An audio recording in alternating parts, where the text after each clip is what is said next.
Hey guys, welcome back to the Nerdy Gritty, where we delve deep into the details of pop culture. I'm Fox. I'm Dez. And Welcome back. guys, welcome back to So- this great intro that we have right Yeah. here.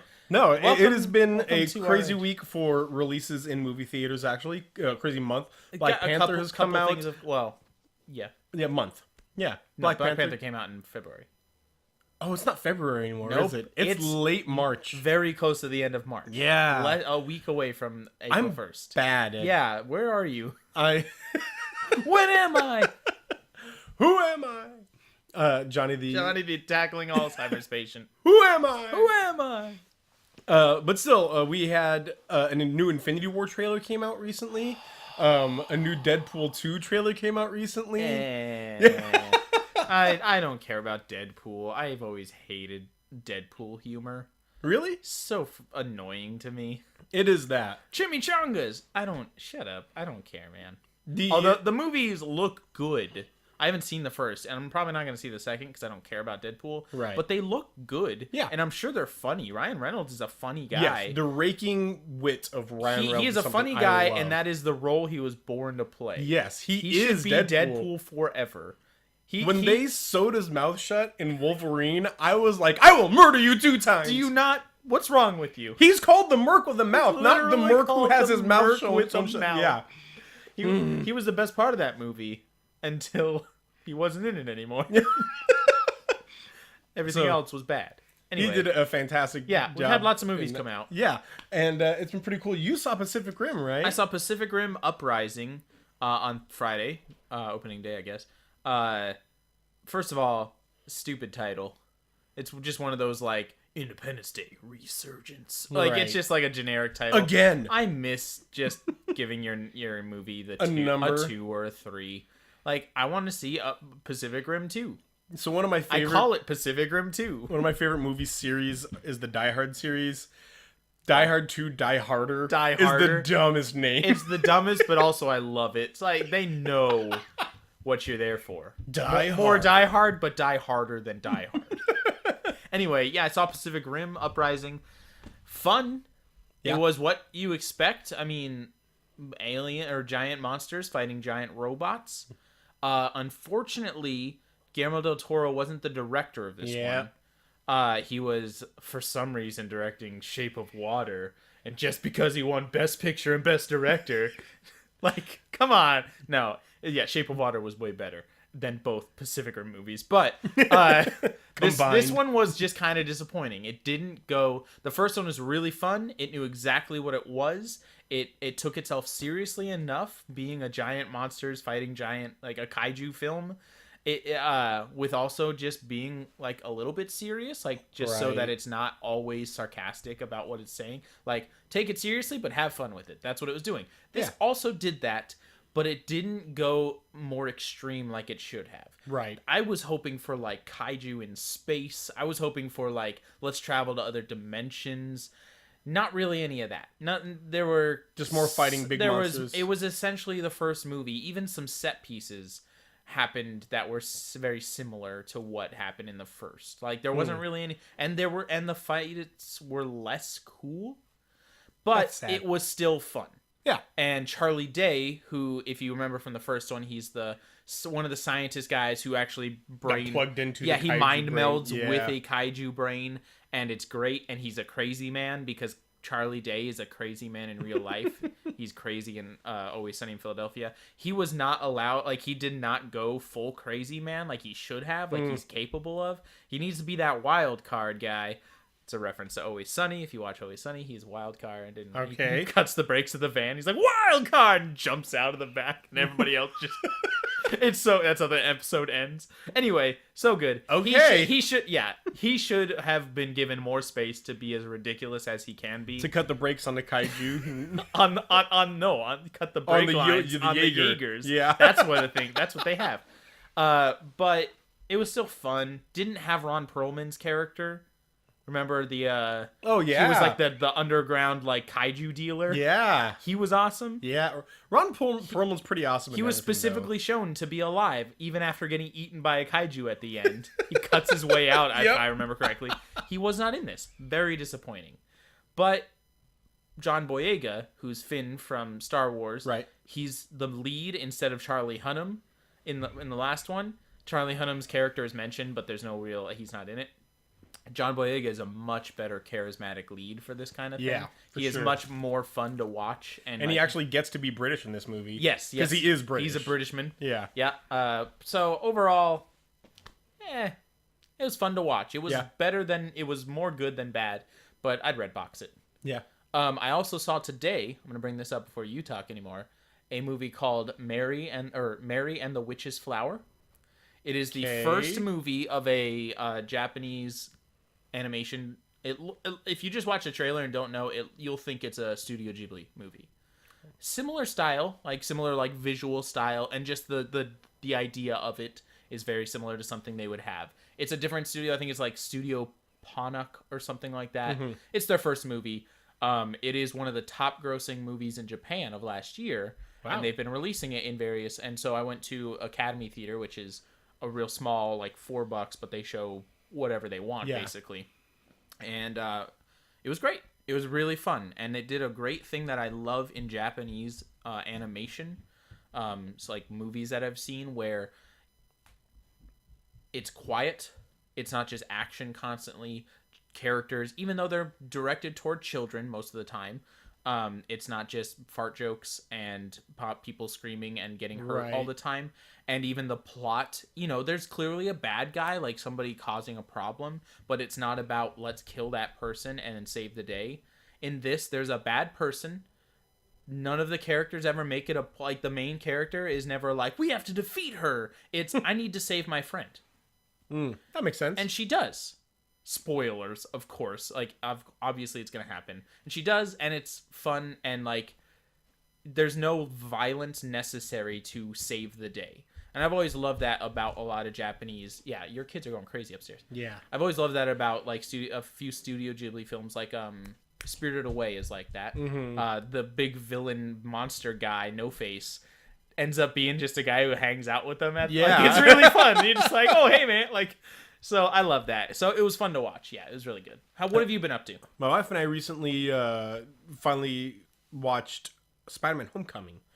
Yeah. Oh, yeah, you're lucky. That's a good movie. It was very good. I was really impressed. It was real fun. Here's what I really loved about it that no other Spider-Man has succeeded in doing. Isn't it weird that we can say that and the first Spider-Man movie only came out 13 years ago? This is with Tobey Maguire? Oh yeah, 2004, I believe.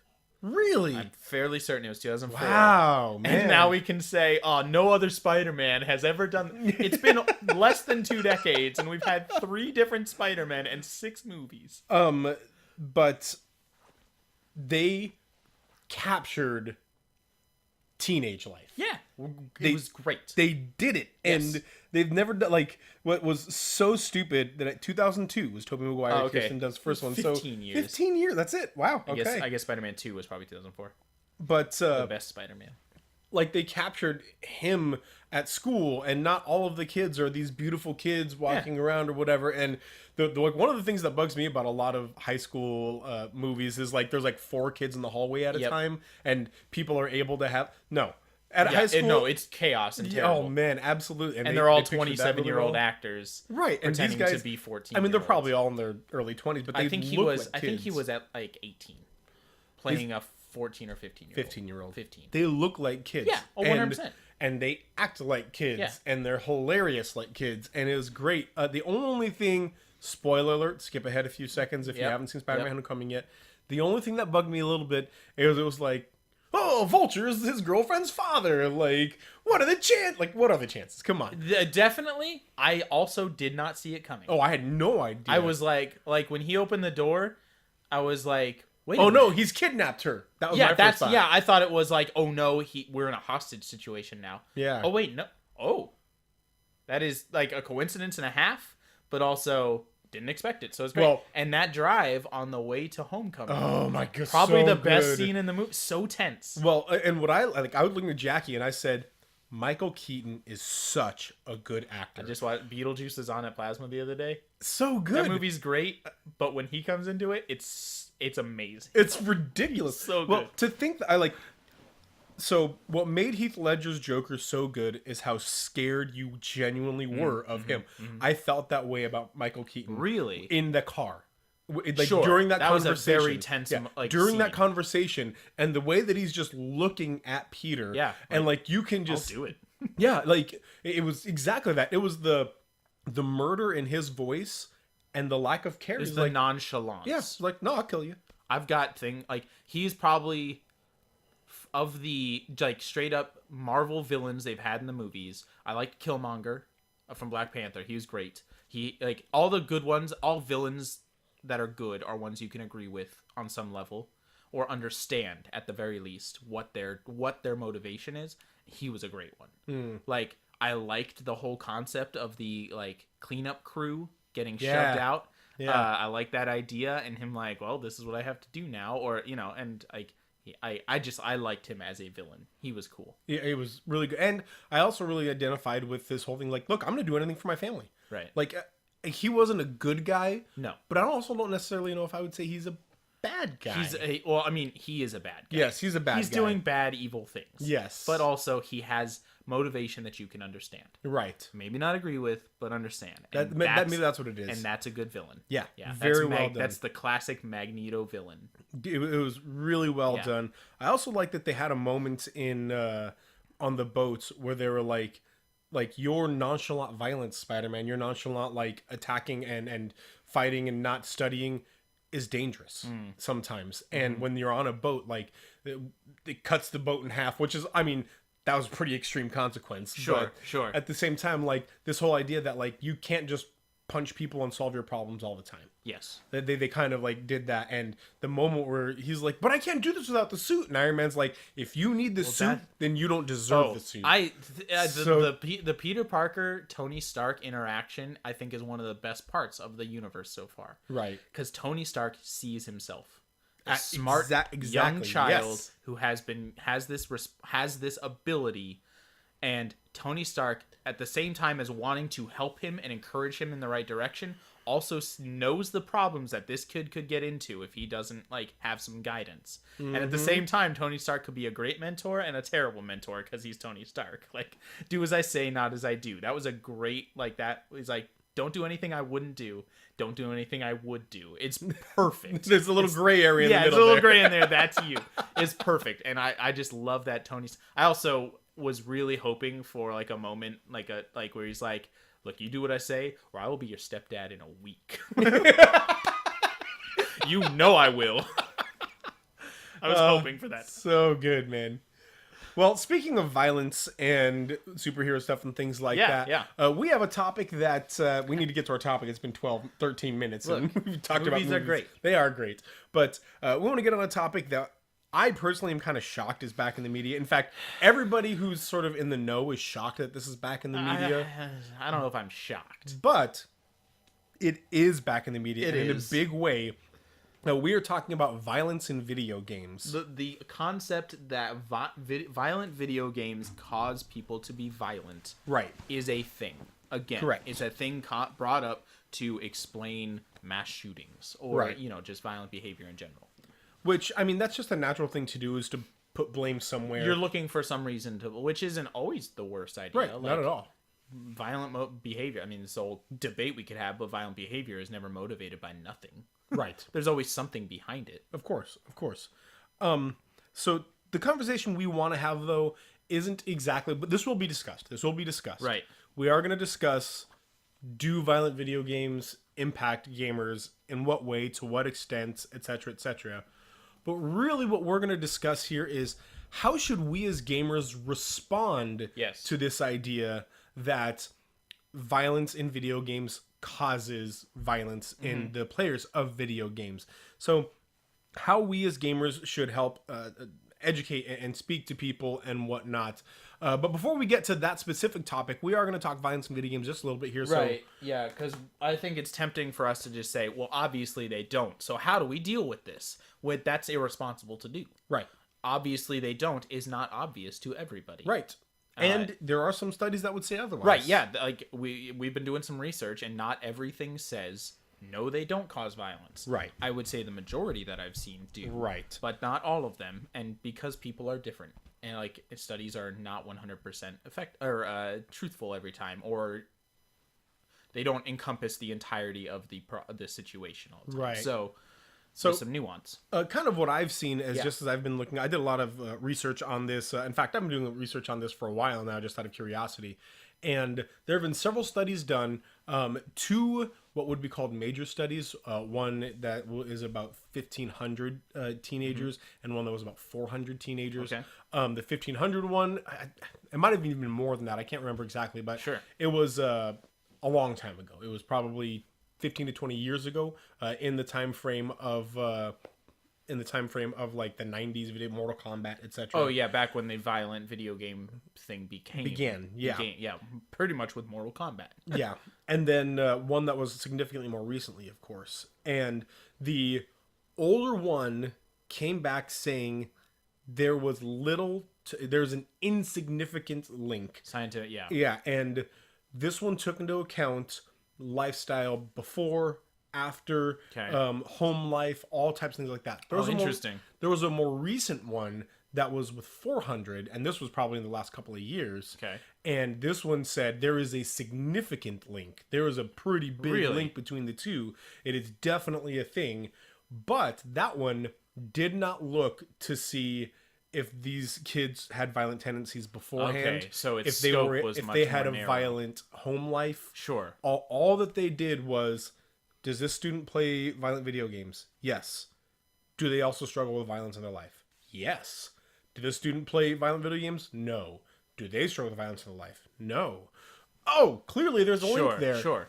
Which we can't disparage that. Right. We are, first of all, not scientists. Oh, I am. Professionally. Oh. I am a neuroscientist. That's your brain is very ugly. worrisome. I one of the major studies I found, January 16th of this year, very recent, two months basically ago. Yeah. A study done by the University of York. 3,000 participants. First of all, this is just British people, so it doesn't matter anymore. 3,000 participants, and it did not specifically. It used this idea to address the violence topic, but basically what it was searching to do is, if through a video game you immerse somebody in a concept, will they be primed for that concept after when not playing that? Priming is basically like getting you more likely to encourage or be part of that behavior. Whatever action you're So taking the actual in the game. experiment they did was, here's two games. Like, I don't know if they both did them or did both of them or whatever, but there was either you were a car avoiding collisions with a truck, or a mouse trying to not get caught by a cat. Those are the two different games. Interesting. They had you play them for a certain amount of time, and then immediately after started showing you, based on which one you played, either pictures of vehicles like trucks or whatever, whatever, right, or animals.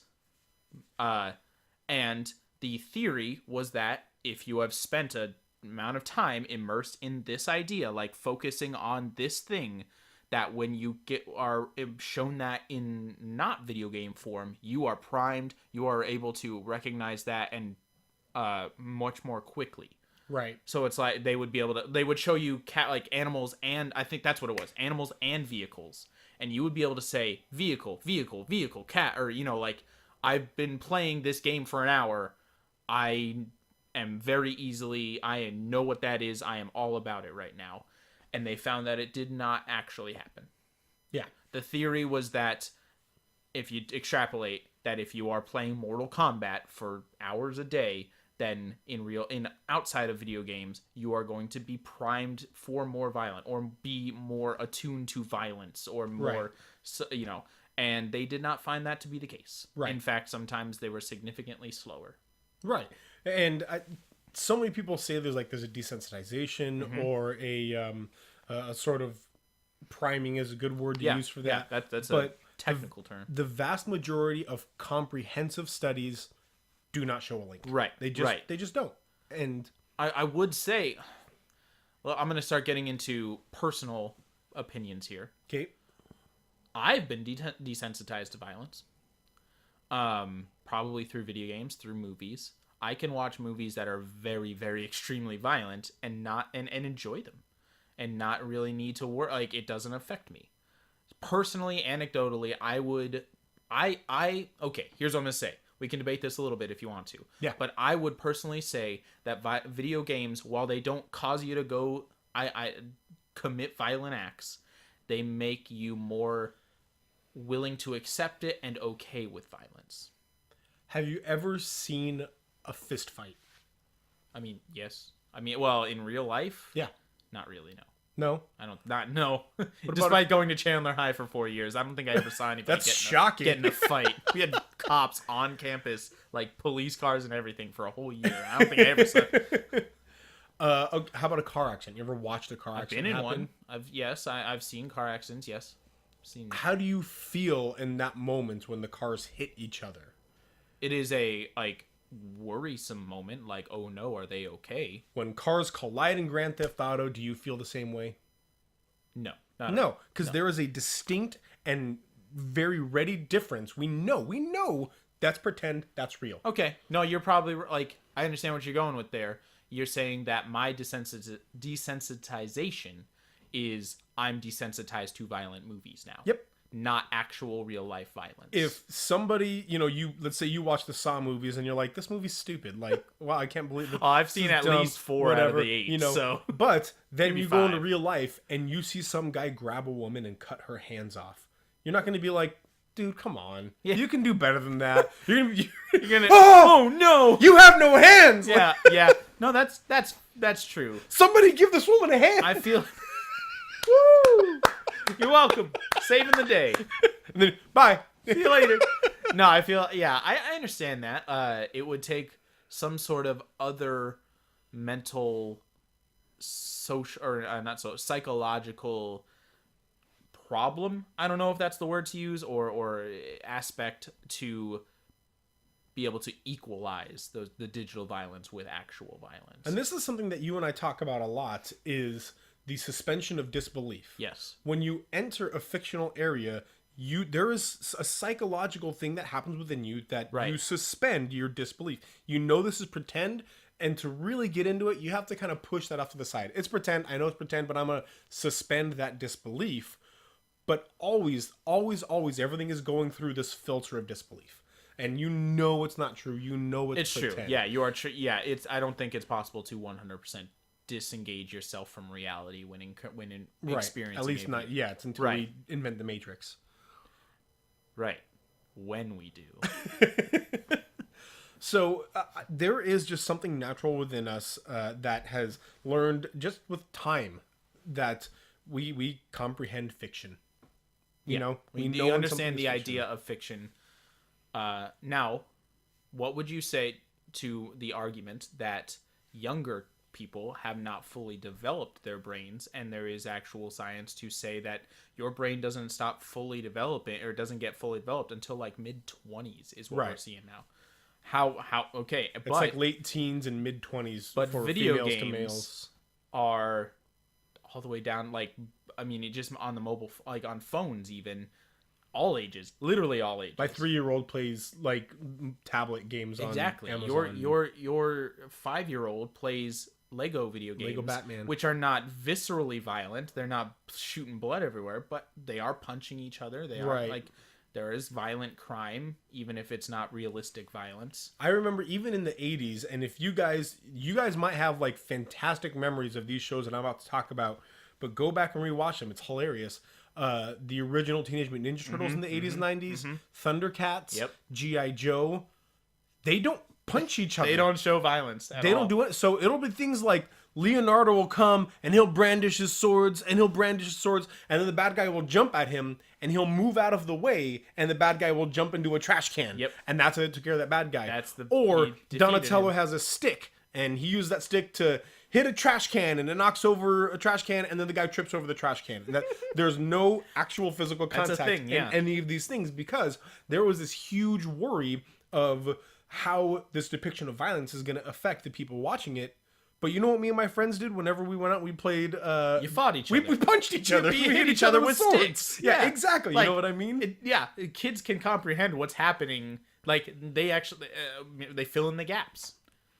like, you don't remember them not actually hitting each other. You just assume they did because they're ninjas fighting other ninjas. And what do ninjas do? They hit each other with sticks and swords. Like, no, ninjas don't hit each other with sticks. Oh, I guess yeah, a staff. A staff. Okay. Yeah. In my brain, you meant like an actual stick. Yeah, they just found a branch or like a twig. Yeah, ninja. So they yell. They Ninja. yell ninja. Ninja. Fred, go home. Karate. How did you get into my house again?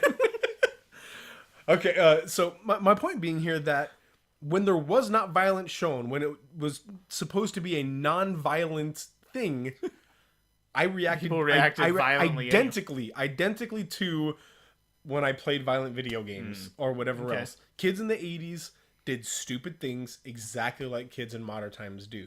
And now there is a... you could say, well, kids in the 80s didn't go and shoot up their schools, or kids in the 80s didn't go and do these things. You'd be wrong. It didn't happen as often, but it did happen. Right. And to me, I think that's another issue. It's something that in the psychological world, it's called kids getting older younger. KGOY, kids getting older younger. And the whole idea is that we live in a society these days that are asking kids to accept mature concepts at a younger age that they've ever had to accept these concepts before.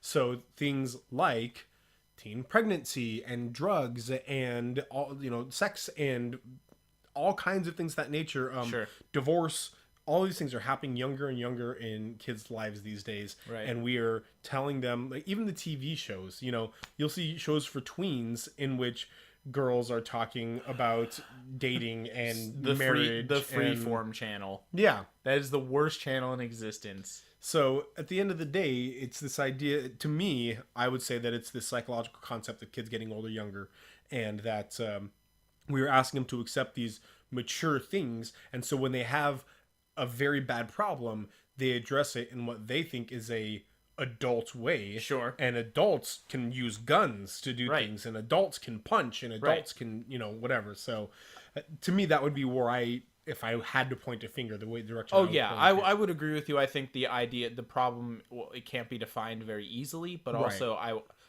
would agree with you in the sense that there is a societal issue at root here. Yeah. When, like, this is something I could talk about all day, but I won't. Literally our nation was founded on gun violence. Yeah. Like, we won our freedom and independence by using guns. Because we were better with guns than our opponent. Like, we had a problem, and so we solved it with violence, and we literally put it in our Constitution, our founding document, that we have the right. It's described as a God-given inalienable right to own a firearm. That's before, like, women being able to vote. That's before other things that are just like, what? Black people being able to not be owned by others. That was less important. Oh man! Than being able to have able to own a gun. And look, the gun debate we can have. We're not going to have that right now. We will say that both Fox and I are for some sort of better gun control. Yes. Different, varying levels, but some sort of better gun control. But when that's at the root of your nation, like literally the founding documents of your nation are saying you get to own a gun because you are a person, like not for any other reason. And that's how we gain our independence. That's how we gain freedom. That's how we solve problems. And then that's what we do. Mm-hmm.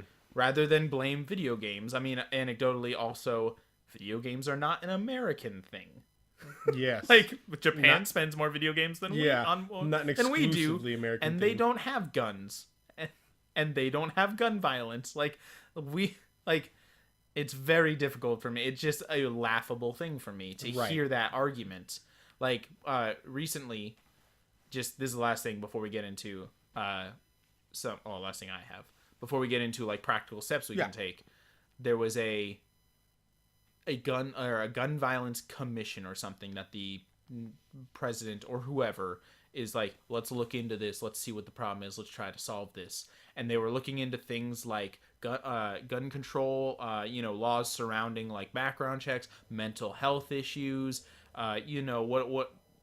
video games, and then also like are the holes in the background check. Like that was the one. It stood so far out from everything. Everything else was like root cause issues, like mental health, access to guns, all these things, and then it's like violent video games. Like, okay, why aren't there movies? Why isn't there violent music in? Right. Like, it just seems like such a scapegoat. It really is. Like the games are our problem. Let's get rid of them. And here's what I think both Fox and I can agree on here is it is a scapegoat.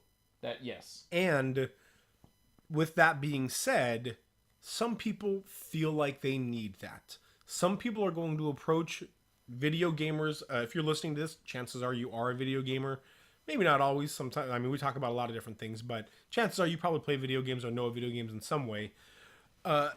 We like to react pretty negatively to things like this. Yes. We do. And so a lot of times we shoot ourselves in the foot because people say violent video games cause gamers to be violent. And we say, shut up, you idiot. I hate you. Yes. Like, see? That's not... I told you. Look how angry he got, how quickly he got, like... I recently saw somebody on Twitter saying, like, corporal punishment never made me violent. I can't wait to beat up my kids. Wait a minute. I think that's kind of the idea you're getting at, though. Like, yeah. When we react in a way that's like violent verbally or just angrily toward an argument that we disagree with, we're not technically like proving their point, but it's not the best way to do it. Right. There are better ways to react to... If you punch them, you are proving their point. You are, if you actually punch them because you don't think you're violent. Especially if you say, like, sure you can. Sure you can. Or get over here when you punch them. Then throw a spear at them, drag them to you, and then uppercut pull them down to hell, pull their spine out, and whip them with it. Then you've kind of proven their point, guys. Yeah. Then you are Scorpion. And please don't hurt me. Thanks for listening to our podcast. If you could give us a plug, we'd really appreciate it. Tell Johnny Cage. Hard. Oh. Uh-oh. I'm Scorpion. Oh, right. And I listen to the Nerdy Gritty. It is a swell podcast. I just see him there with like a t-shirt, like clearly over his ninja uniform that just says dezandfoxplay on it. I give it 2 thumbs up. They're like somebody else's thumbs. I give it 3 thumbs up. One is his and he's holding 2 others. Yeah. Oh man. Okay. That's Kano's thumb, isn't it? Yeah. One of them is. Not sure whose this is. I found it. You find the thumb. I don't know. Quick review: Mortal Kombat the movie, one of the greatest movies ever made. Let's move on. Anyway, okay. So how do we actually react, or what do we do? What are practical steps we can do when we are told or see somebody on Facebook, if we want to respond, of course. This is a problem. Video games are causing this issue. We need to ban them, or whatever. What do we do? What do we say? To me, I like to just state the facts and try and be as empathetic as possible. Like, understand, people want to blame something because if we try and come to a point where we say something is just wrong and maybe I don't know what it is, that's kind of a scary thing. Yeah. Because then it could be you. It could be your best friend. It could be your kid. You know what I mean? The scariest thing is the unknown. Right. But if you can say it's violent video games, so I won't let my kids play violent video games, then you feel like you've solved the problem. We have to understand that some people are genuinely scared, and they have reason to be genuinely scared about this stuff. Yes. So know that they're kind of seeking an out. Yes. I would also say point out the facts. Just say something like, hey, just so you know, some pretty extensive studies have been done, especially one very recently. Yeah, 2 months ago. 2 months ago. Well, you might be listening to this 20 years from now. I don't know. But like, right, when we are world famous. Right, yes. Anyway. Speaking from the nation of Des and Fox. Or will it be Fox and Des by that time? Why would it be that? I don't know. It's 20 years. That's true. Things could change. Scorpion might have sided with you. We could both change our names. Scorpion may have been like, I like Fox better. And you'd be like, okay, that's fine, yeah, sir. Yeah, absolutely. Please don't take your mask off. It's terrifying. So he takes his face off. He takes his whole face off. Like that movie. like Face Off, another quality I was film. thinking Grease Lightning. That's not a movie. No. Grease. Dang it. Anyway. Joke did not land. They're going different John Travolta movie. Yes, we are. Wow. Anyway, keep talking. We are hilarious and off topic. Yeah, I'm bad. But also hilarious. Yeah, well, that's more. I don't that's know. more important. Okay, sure. I would also just state the facts. Like, hey, studies have been done, and the best studies, like the most scientific studies, have shown no link. Yeah. But then you say, but yeah, I understand how sometimes scary stuff makes you want to point a finger. Just don't point it this direction. Right. Yeah. Or learn about it before you do. Yeah. Absolutely. Yeah. I've actually been in this conversation very recently. Oh. It was my wife's relative. I'm not going to go into specifics here. Posted a picture. It was like a cartoon like you'd see in the newspaper or whatever, just a thing. I don't remember exactly what was in it, but it was essentially saying, you know, why are kids so violent these days? And then showing a kid playing a super violent game. Mm-hmm. Like, you know, just like kill him, kill him, kill him. And I was like I put in there, I was like, I understand. I actually kind of agree that when we immerse ourselves in certain topics or behaviors, those things become easier for us to handle. But I did mention that, like, I talked about my belief that it's more of a societal issue. Right. And I specifically pointed out, this is the amount of violence that happens in society, like in our culture, is not uniquely American, but it is unique to like first world countries. Like Australia doesn't have this. They have all the same games we do. Like Japan doesn't have this. They play more games than we do. Yeah. Europe doesn't have this. They have all the same, like video games are essentially a global thing. But the problem of mass murders and all these things is not a global thing. Right. And so, while I would agree that it could possibly be contributing in some small way, just in a very vague, general way, if we have more violence could happen. I don't think it's something that we can be like, yep, there's the problem, get rid of them.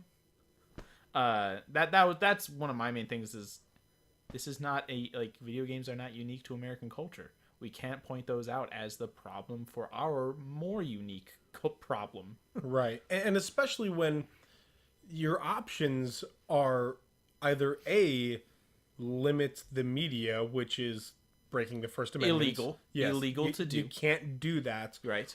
Or B, you jack up the age. You have to be an adult to buy 47.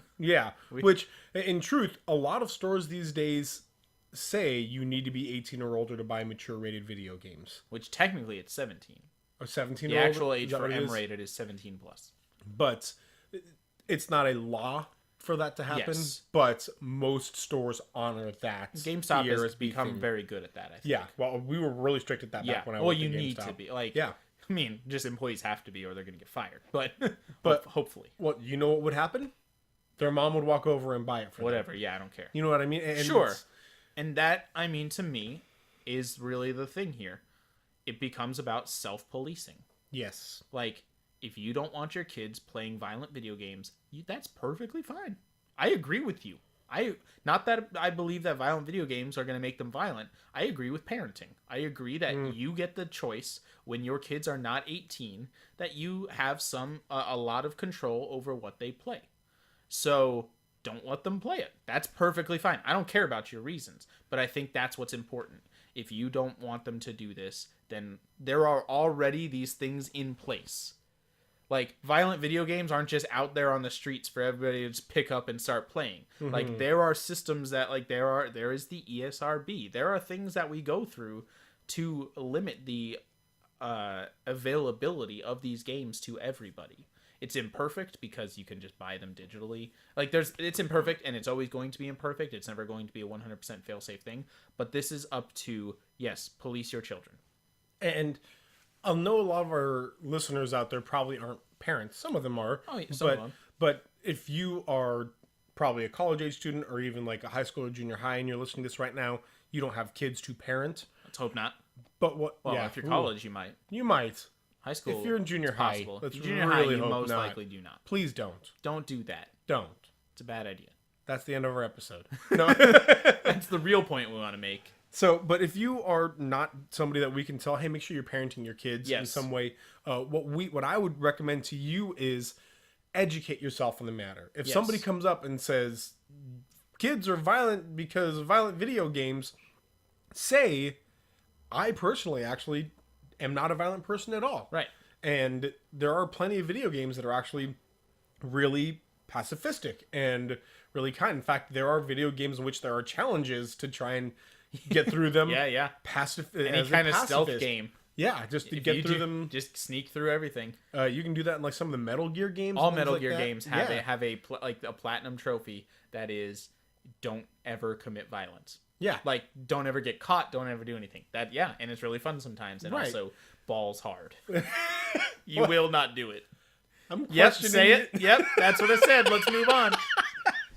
I would also that's a great thing. Like educate yourself, become the example become the person that they are ignorant of. Right. The person that is intelligently experiencing an entire form of art and using it for good.